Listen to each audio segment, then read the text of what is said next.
Saludos tecnoditos, soy José Luis para Cambatonic.com y lo primero que tengo que deciros es que este vídeo, como va a ser largo, lo voy a dividir en dos partes. En esta primera parte os voy a explicar el funcionamiento de esta tarjeta que estáis viendo ahora en pantalla y en el segundo vídeo haremos pruebas prácticas. Entonces, ya sin más, comenzamos. Voy a poneros primero en los antecedentes. Generalmente, cuando trabajamos con microcontroladores, las tensiones de trabajo suelen ser de 5 o de 3,3 voltios, o mejor dicho, entre 3,3 y 5 voltios, por lo que la mayoría de los dispositivos que conectamos suelen ser de esa tensión. Pero cuando pasamos a trabajar en ambientes industriales, eso cambia. La tensión de funcionamiento suele ser de 24 voltios y para entradas y salidas analógicas, si utilizamos el formato de tensión, suele ser de 10 voltios. Con eso te quiero decir, por ejemplo, que si quieres controlar un variador de frecuencia de un motor, entre otras opciones, tendrás una entrada de 0 a 10 voltios en el variador que será suministrado generalmente por un PLC. Yo actualmente quiero hacer un proyecto para controlar de forma digital la salida de presión de aire de un compresor. La entrada de ajuste de presión se realiza con un convertidor tensión-presión que tiene una entrada de 0 a 10 voltios y que la salida es proporcional en presión a esa entrada. Pero ninguno de los microcontroladores que solemos utilizar tienen ese rango de salida de tensión. Los Arduinos, PICs, ESP32, ETM y demás todos trabajan entre 3,3 y 5 voltios. La forma más fácil que se me ocurre para poder ajustar una salida de 3,3 o de 5 voltios a 10 voltios es la utilización de un amplificador operacional configurado como multiplicador. De esta forma podríamos multiplicar por 2 en caso de que usemos un micro de 5 voltios y en caso de que usemos un micro de 3,3 habría que multiplicarlo casi por 3 para tener la salida analógica regulable de 0 a 10 voltios. Pero claro, para poder tener esa salida nos obliga primero a tener un DAC en condiciones, por ejemplo un MCP4725 que da una salida máxima de 5 voltios. Tendríamos que tener una alimentación de 12 voltios para la operacional, aparte de la alimentación de 3,3 o de 5 voltios para el micro y para el DAC que utilicemos. Un poco lioso, la verdad. Y después de todo este contexto que os acabo de explicar, sí, lo sé, es un poco tostón, creo que valoraréis en su justa medida lo que os voy a traer al canal, el componente que traemos hoy al canal. Se trata de un módulo de DF Robot de la familia Gravity y que nos proporciona dos canales de salida analógicos de 0 a 10 voltios, con una única alimentación de 3,3 a 5 voltios, conexión I2C y con 12 bits de precisión para control de salida, lo que nos proporciona una precisión de 4096 saltos. Las especificaciones son las siguientes. El voltaje de funcionamiento va de 3,3 a 5 voltios. Tiene una interface I2C con un conector PH 2.0 de 4 patillas. El chip que gestiona esta placa es un GP8403. La señal de entrada es de 12 bits, es decir, tiene 4096 posibilidades diferentes de precisión. El voltaje de salida, como digo, puede escogerse entre de 0 a 10 voltios a de 0 o 5 voltios y tiene dos salidas independientes. El error de voltaje de salida es menor al 0,5%. El error de lineabilidad del voltaje de salida es de 0,1% y el consumo de energía es menor a 4 mA. Y a todo esto hay que añadir que tiene una protección de cortocircuito de salida. La verdad es que es bastante interesante. Dentro de la placa podemos diferenciar tres partes.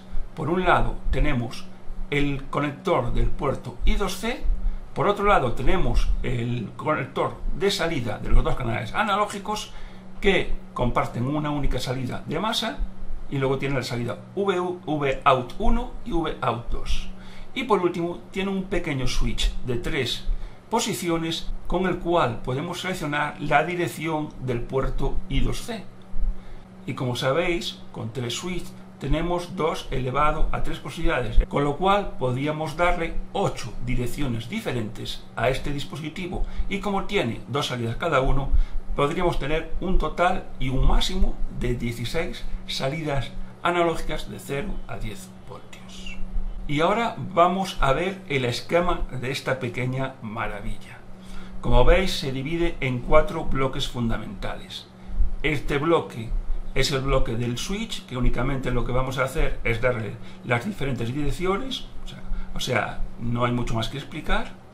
El conector del puerto I2C con sus 2 resistencias pull-up, tampoco hay mucho más que decir, sencillo. Y aquí es donde tenéis la fuente step-up, que nos proporciona los 12 voltios.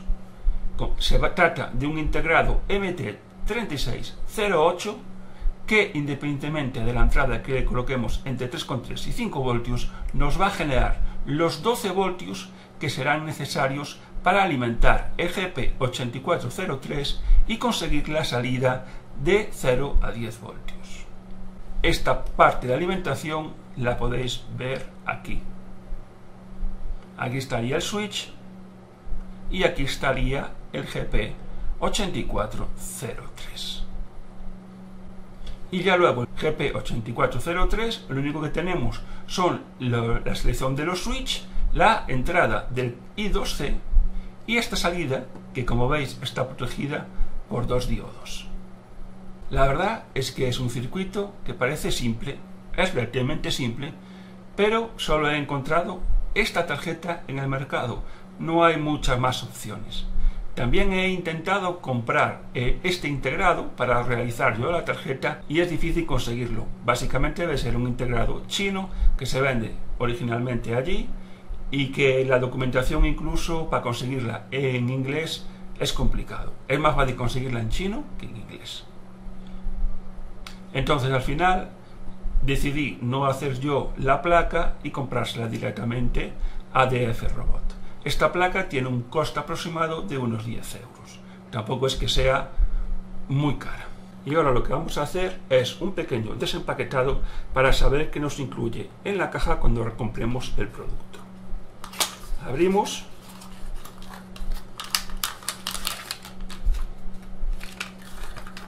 Nos trae el conector para el I2C,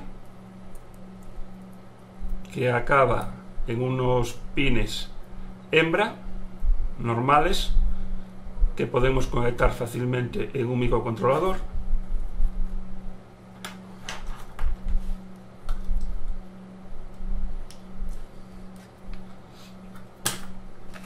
Y aquí tenemos lo que sería el módulo propiamente dicho.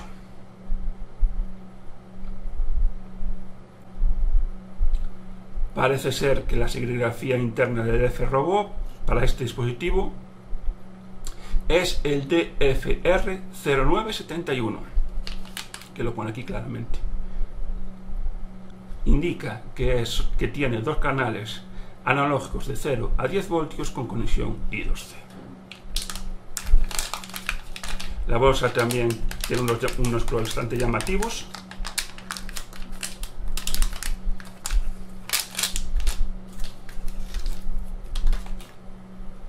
Y aquí tenéis la placa, que aparentemente parecía más grande, pero que es relativamente pequeña.